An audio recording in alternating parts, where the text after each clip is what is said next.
Jika pakan penuh, maka RTC akan mendeteksi bahwasanya pakan penuh, keluar lampu biru hijau-hijau, maka akan masuk SMS ke HP kalau bahwasanya pakan masih penuh.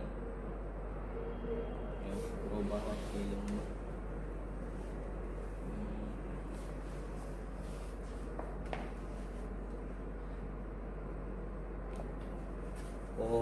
Pukul 12 lewat kedungan, pukul 12 lewat 5. Kosong ini. Kosong lewat 5.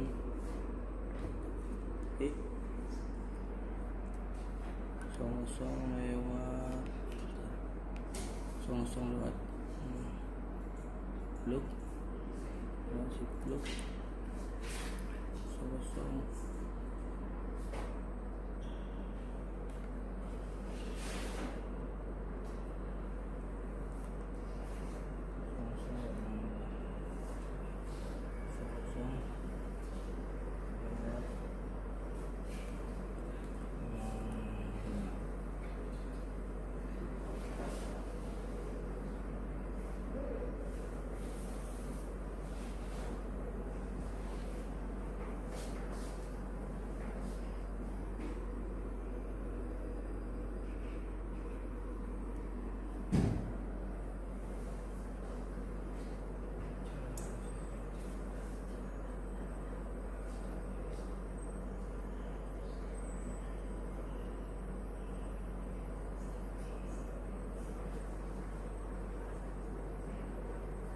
Mulai mesin.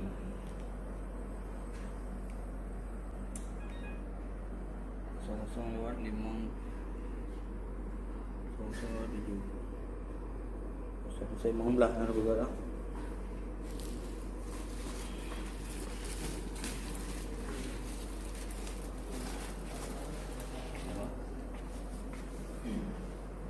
Kosong lewat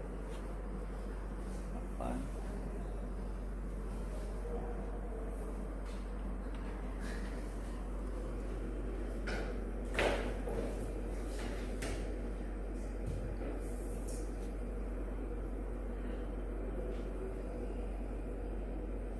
Dah lepas mengulah pula.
Hah?